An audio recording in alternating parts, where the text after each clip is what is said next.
তাই দেখলাম না তো আপনাকে কোনোদিন হুঙ্কার দিয়ে বলতে, ঝংকার দিয়ে বলতে, যারা ইশকে নবীর দাবিতে বন্দী আছে তাদেরকে না ছাড়লে আমি থানা ঘেরাও করবো, দাঁত ভেঙে ফেলবো।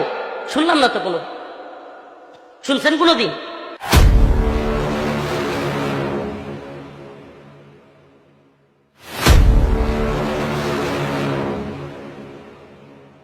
আজকে স্বাধীনতা দিবসে দাবি করছি, যে সমস্ত আলেমরা জেলখানা আছে অতি সত্বর আপনি ছেড়ে দিন।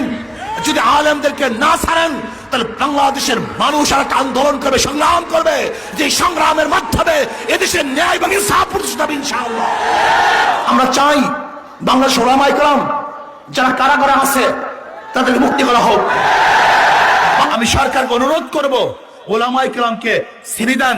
আমি সরকারকে বলবো, অনেক ওলামায়ে কেরাম জেলের মধ্যে বদ্ধ অবস্থা আছেন, আপনারা তাদেরকে ছেড়ে দিন। চাই না বাংলাদেশের ওলামায়ে কেরাম বন্দী অবস্থায় থাকুক। আমরা চাই বাংলাদেশের ওলামায়ে কেরাম মুক্ত বাতাসে ঘুরে বেড়াক।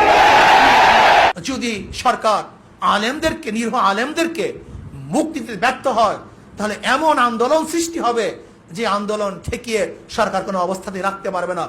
আমি সরকারকে বলবো, ওলামায়ে কেরামকে অ্যারেস্ট করিয়েন না, যা করেছেন শেষ করেন। আর নিরীহ দোষমুক্ত যারা দোষী না এরকম ওলামায়ে কেরামদেরকে আপনি জলদি জলদি মুক্তি দিয়ে দেন।